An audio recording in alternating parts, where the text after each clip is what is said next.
વસ્ત્રાપુરમાં દારૂની મહેફિલ પકડાઈ। 5 દારૂની બોટલ સાથે 9 નશાખોર ઝડપાયા। વસ્ત્રાપુરના ગોયલ ઇન્ટરસિટીમાં પોલીસના દરોડા હતા। 12 મોબાઈલ સહિત 2.65 લાખનો મુદ્દામાલ જપ્ત કરાયો। તમામ નબીરાઓની ધરપકડ કરી વધુ કાર્યવાહી શરૂ કરાઈ। તો આ નબીરાઓ કઈ રીતે કેવી રીતે દારૂ લાવ્યા તે તપાસનો વિષય છે। આખરે તેમની પાસે દારૂ પહોંચ્યો કેવી રીતે, કોની સંડોવણી છે તે દિશામાં પણ પોલીસે તપાસ શરૂ કરી છે। ગાંધીના ગુજરાતમાં દારૂ મળી રહ્યો હોવાની ફરી એક વખત વાત પુષ્ટિ થઈ રહી છે। સુરતમાં નકલી નોટો છાપવાનું કારખાનું પકડાયું। સરધાના વિસ્તારમાં ગોરખ ધંધો ચાલતો હતો। એસઓજીએ નોટો છાપવાનું મિની કારખાનું ઝડપ્યું। સ્થળ પરથી 1 લાખ રૂપિયાની નોટો પણ જપ્ત કરાઈ। समाचार राजकोटથી પ્રાપ્ત થઈ રહ્યા છે। રાજકોટમાં ડેન્ગ્યુની આશંકાએ વધુ એકનું મોત નિપજ્યું છે। ડેન્ગ્યુના લક્ષણ દેખાતા તેને ખાનગી હોસ્પિટલમાં સારવાર આપવામાં આવી હતી। યુવાનને દાખલ કરવામાં આવ્યો હતો। યુવાનનું ડેન્ગ્યુની સારવાર દરમિયાન જ મોત નિપજ્યું હોવાની જાણકારી છે।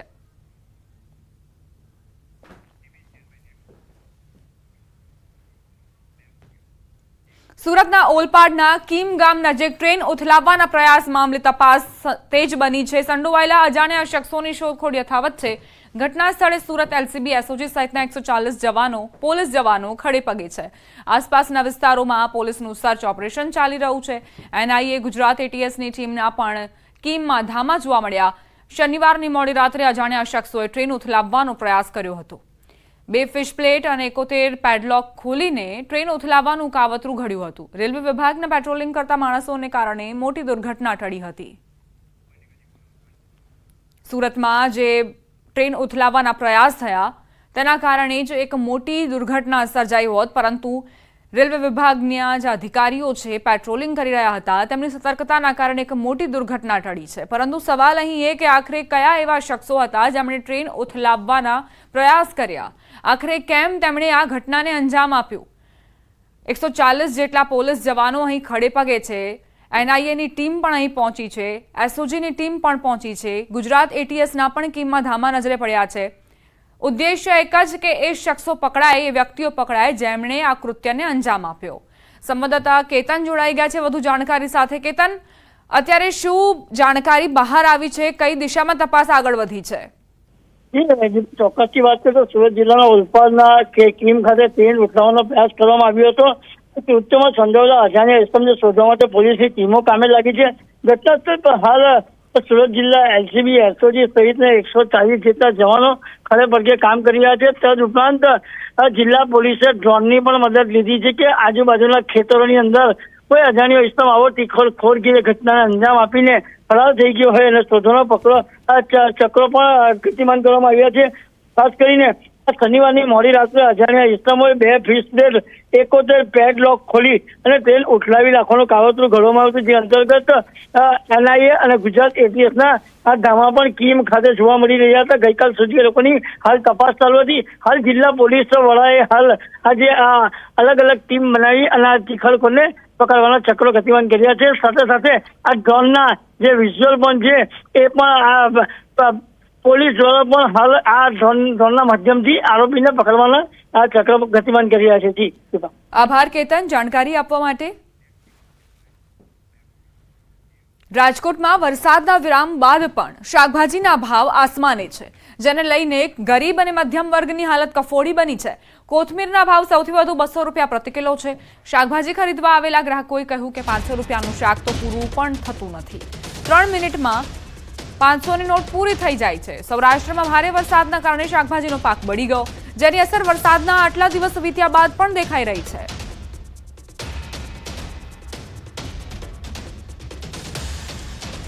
શાકભાજીના ભાવ છે તે આસમાને પહોંચ્યા છે। વરસાદ રહી ગયાના 15 દિવસ બાદ પણ જે છે એ શાકભાજીના ભાવમાં ધરખમ વધારો જોવા મળી રહ્યો છે। ખાસ કરીને જે રીતના વાત કરવામાં આવે તો મરચા, લીંબુ, કોથમીર સહિતના જે શાકભાજીનો મસાલો કહી શકાય તેવા શાકભાજીના ભાવમાં પણ વધારો આવ્યો છે। બીજી તરફ હાલ જે રીતના અહીંયા લોકો આવતા હોય છે તેમને પણ જે છે મોંઘા ભાવે શાકભાજી ખરીદવા માટે મજબૂર બનતા હોય છે। શું કહેશો, તમારા હાથમાં અત્યારે શાકભાજી છે, કેટલા રૂપિયા? શાકભાજીના અત્યારે ભાવ જોવા જઈએ તો શાકભાજીમાં ક્યાંક ને ક્યાંક લોકોની જીવન જરૂરિયાતની વસ્તુ લેવા જાય તો પણ એક 500ની નોટ પૂરી થતાં વાર નથી લાગતી, કારણ કે શાકભાજીના ભાવ વરસાદ રહી ગયા પછી અત્યારે આસમાને છે. હવે સૌરાષ્ટ્રમાં જે શાકભાજી મળવું જોઈએ તે પૂરતા પ્રમાણમાં મળતું નથી, એટલે દરેક વેપારીને માલ બહારથી મગાવવો પડે છે. અત્યારે એક પણ એવું શાકભાજી નથી કે જે 90 કે 100 રૂપિયાથી નીચે મળતું હોય. 500 રૂપિયા કમાવામાં જે માણસ મહેનત કરતો એને જ ખ્યાલ આવે કે 500ની નોટ પાડતા કેટલી વાર લાગે છે. અત્યારે માત્ર ને માત્ર જરૂરિયાતની વસ્તુ લેવા જાય 3 મિનિટમાં 500 રૂપિયા પૂરા થઈ જાય, કારણ કે એ જરૂરિયાતની વસ્તુ છે.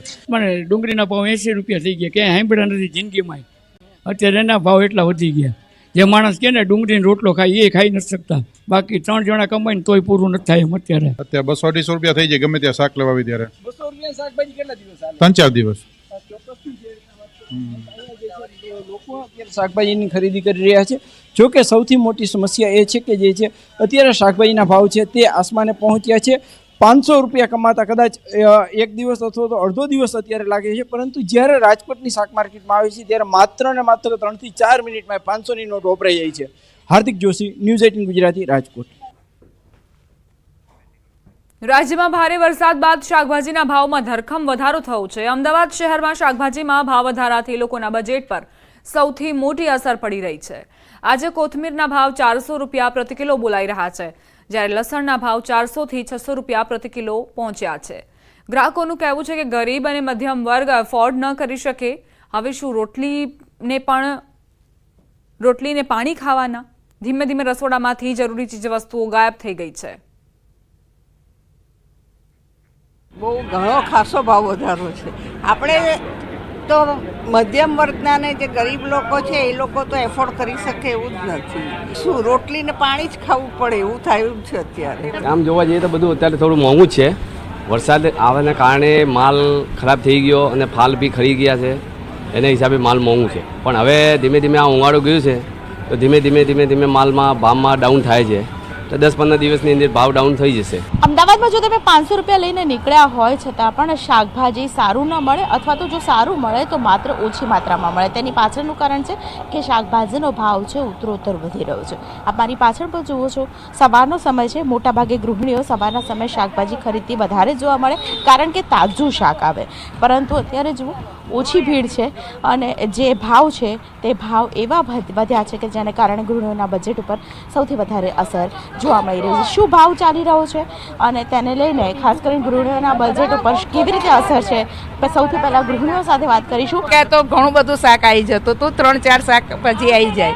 અત્યારે નહીં આવી શકતું, અત્યારે એક જ શાક આવી જાય. ભીંડા છે તે 160 રૂપિયા કિલો છે, કોથમીર 30 ને 100 ગ્રામ છે, અને 30 ને 100 ગ્રામ આપે. પછી કિલોડા છે, કિલોડા 100 ગ્રામના નહીં, મને કિલોના ભાવ કહો.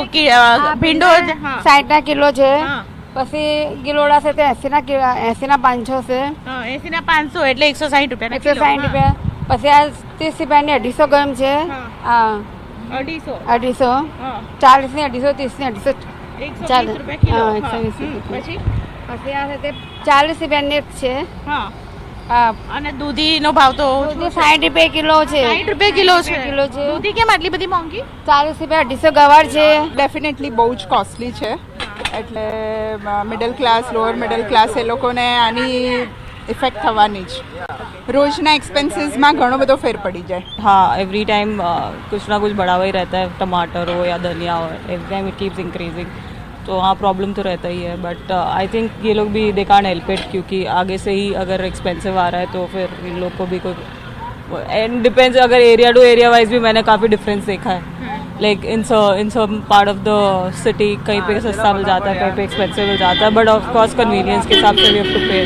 हाँ, मिडिल क्लास पे तो असर आएगा ही, क्योंकि एकदम से हाई हो जाएगा, हाइक हो गया है वेजिटेबल्स का, तो मिडिल क्लास पे प्रॉब्लम तो होता ही है. हमारा बजट बिल्कुल बिगड़ जाता है, हमारे किचन तो बिल्कुल लाइक जस्ट डबल हो जाता है. ત્યારે પરિસ્થિતિ એ થઈ છે કે જે લોકો ખરીદવા આવે છે તેમની પાસેથી કોથમીરના પૈસા પણ લેવા પડે છે, કારણ કે વેપારી પણ પોતે જે માલ લાવે છે તે મોંઘો લાવે છે. એટલે આ રિટેલ માર્કેટની પરિસ્થિતિ છે અને જેને કારણે ખાસ કરીને વેપારી અને ગ્રાહક પણ શાકભાજીને કારણે, મોંઘવારીને કારણે ત્રસ્ત છે. કેમેરામેન પંકજ મકવાણા સાથે દીપિકા કુમાર, ન્યૂઝ 18 ગુજરાતી, અમદાવાદ. મહત્વપૂર્ણ સમાચાર પ્રાપ્ત થઈ રહ્યા છે. બહારનું ખાતા પહેલા એકવાર ચેક કરી લેજો. ઢોસાના સંભારની કેટલીમાંથી ઈયળ નીકળી હોવાની જાણકારી. વડોદરા બાપોદ તળાવ પાસે આવેલા ગણેશ ફેન્સી ઢોસાના આઉટલેટની ઘટના સંભારની કેટલીથી જીવતી ઈયળો નીકળી છે। ગત રાત્રે ગ્રાહક આઉટલેટ પર ઢોસા ખાવા માટે પહોંચ્યા હતા। ઢોસાની સાથે સંભાર માટેની કેટલીના કિનારે 2 જેટલી જીવતી ઈયળો સળવળતી જોવા મળતા ગ્રાહક ચોંકી ઉઠ્યા હતા। ગ્રાહકે આ અંગે મેનેજરને જાણ કરતા કેટલી બદલાવી નાખી। ઈયળો સળવળતી જોવા મળતા ગ્રાહક જમ્યા વગર જ ત્યાંથી જતા રહ્યા। તેમની પાસે કોઈ વિકલ્પ જ નહોતો રહ્યો। સંવાદદાતા હાર્દિક જોડાઈ ગયા છે વધુ જાણકારી સાથે। હાર્દિક, અવારનવાર આવા કિસ્સાઓ સામે આવતા હોય છે અને હવે તો સંભારની કેટલી પર આ રીતે જીવતી ઈયળો સળવળતી જોવા મળી। શું હવે વધુ વિગત? બિલકુલ દીપા, જો વાત કરીએ તો અત્યારે ભાગદોડ ભરી જિંદગી થઈ ગઈ છે અને લોકો જે છે તે અઠવાડિયામાં 2-3 વાર બહારનું ખાવાનું પસંદ કરતા હોય છે। ત્યારે જે બહારનું ખાવાના શોખીન લોકો છે તેમના માટે આ લાલબત્તી સમાન કિસ્સો કહી શકાય, કારણ કે વડોદરા શહેરના એક ગ્રાહક છે, તેઓ બાપોર તળાવ પાસે આવેલું જે શ્રી ગણેશ ફેન્સી ઢોસાનો આઉટલેટ છે ત્યાં ગયા હતા। તેમને ઢોસા મંગાવ્યા હતા। ઢોસા સાથે જે ચટણીની કેટલી છે તે તેમને આપવામાં આવી હતી, પરંતુ ચટણીની કેટલી જોઈને ગ્રાહક જે છે તે ચોંકી ગયા હતા, કારણ કે આ દ્રશ્યોમાં જોઈ શકાય છે ટીવી સ્ક્રીન પર કે જે જીવતી ઈયળો છે તે કેટલી પર ફરી રહી છે। ગ્રાહકે મેનેજરને રજૂઆત કરી ત્યારે મેનેજરે જે કેટલી છે તે બદલી આપી હતી, પરંતુ અહીંયા સવાલ સૌથી મોટો એ છે કે શું આ હોટલના સંચાલકો હોય, રેસ્ટોરન્ટના સંચાલકો હોય, તેમને જે ત્યાં આવતા ગ્રાહકો છે તેમના સ્વાસ્થ્યની બિલકુલ પરવા નથી। અને બીજી વાત કરીએ વડોદરા મહાનગરપાલિકાની, તો વડોદરા શહેરમાં છેલ્લા લગભગ 2-3 મહિનામાં આવા 10 થી 12 કિસ્સા જે છે સામે આવ્યા છે, પરંતુ જે હોટલ સંચાલકો છે, રેસ્ટોરન્ટ સંચાલકો છે, સુધરવાનું નામ નથી લેતા અને પાલિકાનો જે આરોગ્ય વિભાગ છે તે સતત નિષ્ક્રિય સાબિત થતો હોય તેમ લાગી રહ્યું છે, કારણ કે જ્યારે આ પ્રકારની ઘટના બને છે ત્યારે ચેકિંગનો દોર જે છે તે કરવામાં આવતો હોય છે, પરંતુ ત્યારબાદ આ બે જવાબદાર વેપારીઓ છે તેમની સામે કોઈ પ્રકારની ઠોસ કાર્યવાહી જે છે તે કરવામાં નથી આવતી। દીપા, આભાર હાર્દિક જાણકારી આપવા માટે। તો ઠોસ કાર્યવાહી નથી કરવામાં આવતી અને તેના કારણે જ આ પ્રકારના જે આઉટલેટ્સ છે, આ પ્રકારના જે સંચાલકો છે તેઓ સુધરવાનું નામ નથી લેતા અને સીધું નુકસાન ગ્રાહકોને થાય છે, તેમના સ્વાસ્થ્યને થાય છે, કારણ કે આ પ્રકારનું બિન આરોગ્યપ્રદ ભોજન પીરસવામાં આવે તો આખરે કોનું સ્વાસ્થ્ય સુધરે?